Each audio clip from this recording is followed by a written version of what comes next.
So tell me a little bit about how you got your start in music. I mean, it goes back to, being in Brooklyn, you know what I'm saying? My dad, he put me into the music, you know what I'm saying? He taught me how to sing, taught me how to rap on beat, how to sing on beat, on key. I used to get whooped, you know what I'm saying, for not hitting the right note, you know what I'm saying? And my dad used to really like punish me for that. So that kind of like forced me to, just be who I am today, you know what I'm saying? So, what else you want to know? So was it like Jackson 5 type vibes? Kinda, yeah. But think of that, but like in a Jamaican way, like a Jamaican father way. Like I really used to get like spanked and like whoopings, like, you know what I'm saying? Like hit that note, hit that note. I remember crying. My dad making me cry, like, what you crying for? Hit that note. Cause he had a studio himself, you feel me? So I gotta get that take right. You gotta say it the right way, hit that right note. You know what I'm saying? If you don't do it, then it's like, again, you know what I'm saying? I used to really like hate it, but I'm glad he made me do it, you know what I'm saying? I'm glad he did. You know what I'm saying? Was your father a producer? He's a reggae artist and producer. Ah. Yeah. He's hard. I tell you. That's what's up. And what was life like in Brooklyn for you? If I can really, all right, so honestly, I'm gonna be honest. I moved from Brooklyn 2006. So I was like maybe, I don't know, probably like 2005 actually. I was like 5 years old or something like that around the time. So I was too young to really remember certain things. Like the only thing I remember would be like going to school, like daycare, like being in apartments, playing with the little kids. I was bad as hell, you know what I'm saying? Like kissing girls in windows and shit, you know what I mean? Like just doing little young nigga shit. So I can't really speak like how was it like growing up in Brooklyn, because I ain't really grow up in Brooklyn. I was just born there, you know what I'm saying? I moved to Atlanta, like I said, like 2005, 6, you know what I mean? And I really grew up out here, you know what I'm saying? What part of the city are you from? Of Atlanta? I can't even claim Atlanta for real. I'm from the suburbs. Really, I'm from the south side, but I've been all over. You know what I'm saying? Like, I'm in Stockbridge. I moved to Clayco, Flat Shoals Road, like right down the street from North Clayton. For those of you that might know, like Dallridge, that apartment complex over there, I used to stay right there. I used to walk to school. But other than that, it was like Stockbridge, McDonough, Clayco. I even moved to Jamaica, you feel me? Live with my dad. I was so bad in school. My mom kicked me out the house and sent me to live with my dad. And my dad really tightened me up and sent me back, you feel me? So I say the south side, you know what I mean? Stockbridge, that's my home, you know what I'm saying? I'm actually from the south side too. Oh, that's what's up. Heck yeah, from Riverdale though. Okay. But what was it like growing up on the south side for you? Like what was that environment like? It was a real cultural difference for me, because I went to a white school, in elementary school and middle school a little bit. And then when I got kicked out, my dude sent me to goddamn Jamaica, you feel me, came back. Then we moved to the hood, you feel me? Moved to goddamn North Clayton. And it's like, I ain't never been around certain things like gang banging and things like that. So I was really introduced to that, but I was still bucking on them too. Like they was trying me and shit, but I was that one dude that would like butt back on you. You feel what I'm saying? Left from there, went to Stockbridge High School, same shit, more gang, activity and things like that. But I learned to get accustomed to it, you know what I'm saying? I had friends from both sides, like gang members and the nerds and then the jocks, and then it's like I fuck with people from all areas, you know what I'm saying? Like everybody just fucked me because I was me, you know what I'm saying? I'm myself, so, you know what I'm saying? Real different, you know what I mean? Were you making music in high school? Yeah, high school. I started making music in middle school actually. Middle school I started making music. There was this software called Mixcraft. It was like Mixcraft 3 at the time. I still use it actually. Still use Mixcraft. We're on Mixcraft 9 right now. Most people using Pro Tools, but that's besides the point. So I started recording myself, you know what I mean, and got used to it. You know what I'm saying? I just always wanted to rap, so I was like, you know what? My dad didn't want to record me anymore, you know what I'm saying? And I just did my own thing, you feel me? Made my own rap group, and then, became Jase Nirvana after that, you know what I'm saying? Wait, so why didn't your father want to record you? My dad kind of strict. He don't like me touching his studio equipment. He feels like I would break it, you know. He's a Jamaican dad, so, you know, he's very strict, you know. Did he ever try to push you towards more of the reggae sound? Nah, Never? never, Oh, wow. never. You notice how like all of like the Marleys are doing reggae? Well, they got, I think like one or two are rapping, but Right. a lot of them do reggae. Right, right. I You feel ever- like that's because they're from Jamaica, so that's their native sound. Right, And so you have that American influence as well. right, right. Who were some of your influences when you first started, like just making music in middle school? That's crazy that you say that. All right, so there's somebody that was named Young Sam, you know. Not a lot of people might know who that is, but some people might, you know what I'm saying? Young Sam, he was one of the first rappers of the Jerkin era or whatever. You know what I'm saying? Most people gonna be like, bro, why you bring that up, bro? Like, why you bring up Jerkin and all that? I remember Man. Jerkin though. Jerkin was an era, bro. Yeah, that was a part of my, you know, my childhood. Before I was rapping, I was dancing, you know what I mean? A little bit, you know what I'm saying? But Young Sam, Tory Lanez, Lil Wayne, you know, Drake. Who else? I want to say Lil B, but I really used to like just really like laugh at his shit. But like I fuck with like the authenticity in his music. You know what I'm saying? Like it was like goofy, but it was still like him. You know what I'm saying? And you know, yeah. I feel like his personality really shines through his art. Right, right. And he's a marketing genius, bro. Exactly. Facts. Fact. So if you had a top 5, like who would be in your top 5? That's a great It question. could be any genre. All right. I mean, I would say hip hop. We gonna stick to hip hop. All right, let's do it. So my top 5, we gonna put Biggie, Tory Lanez, Drake, Lil Uzi. Who else? XXXTentacion. That's my top 5 right there. Okay. I like the top 5. Yeah. Appreciate you. Wait, did you put Pac in there? You didn't put Pac in there?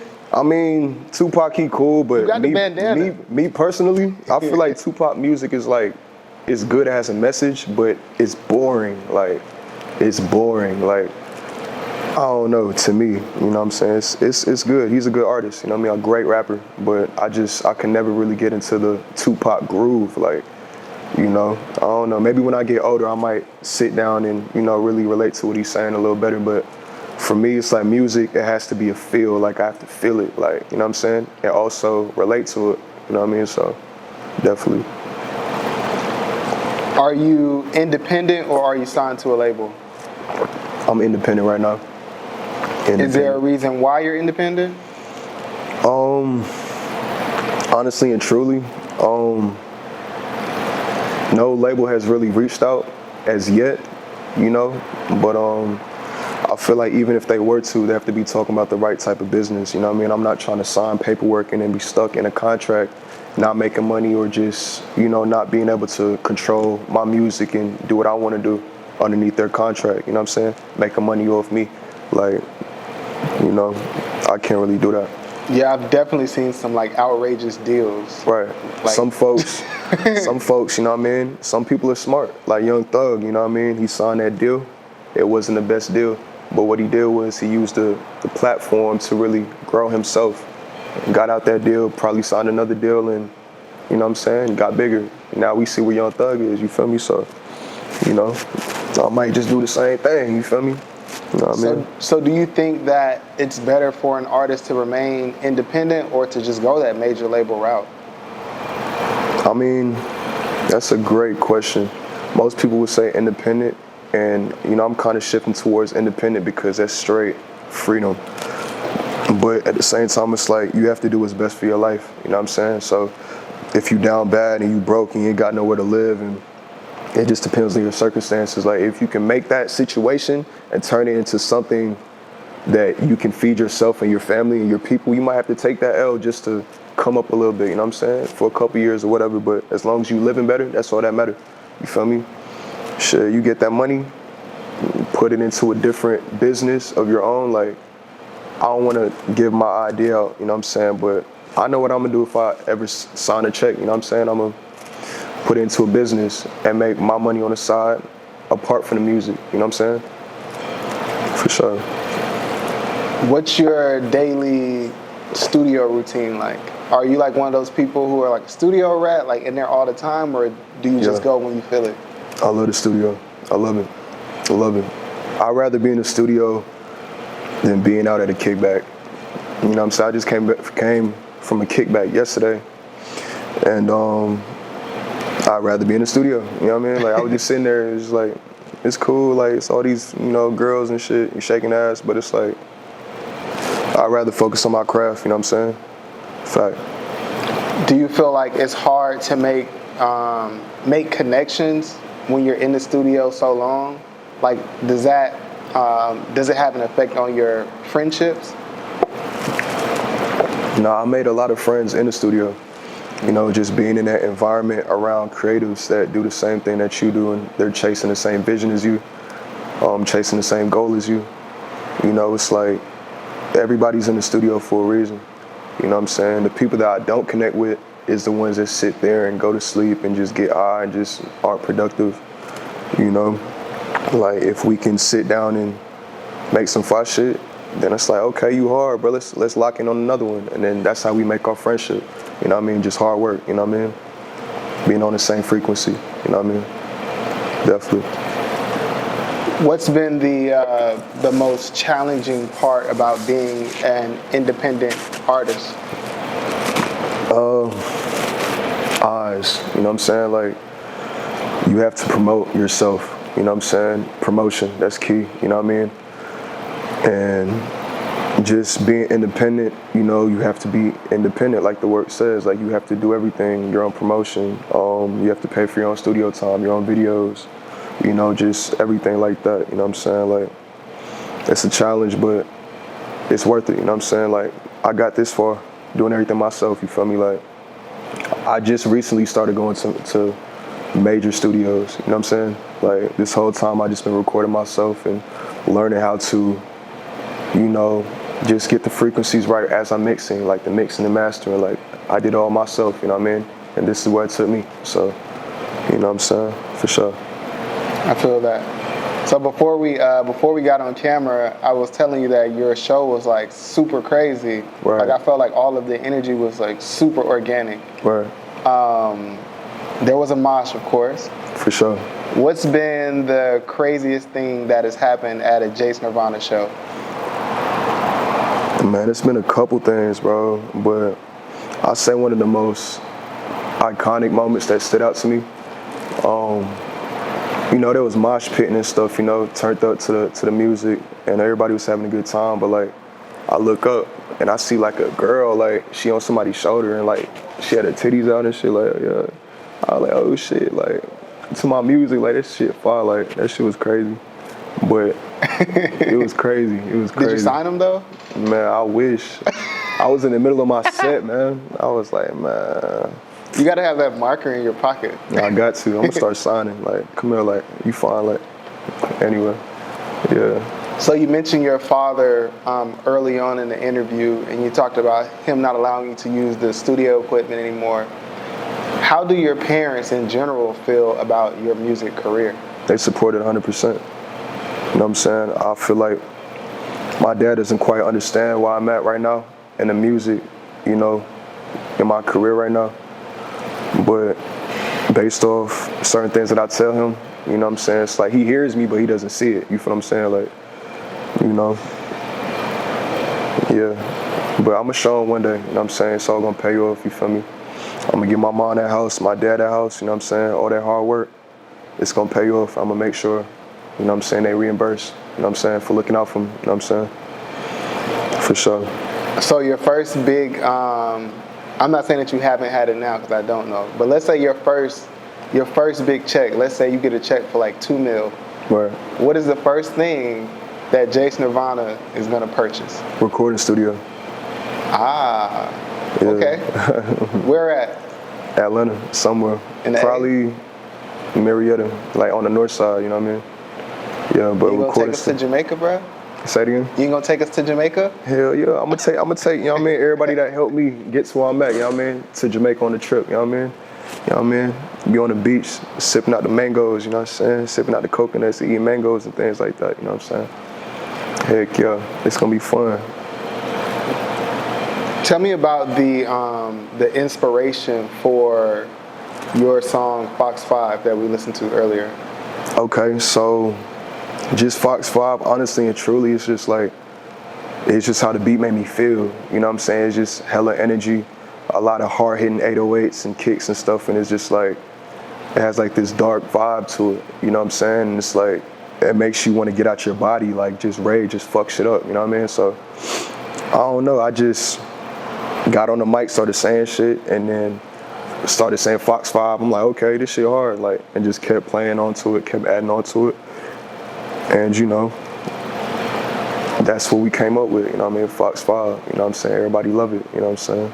For sure. Do you feel like you have split personalities as an artist?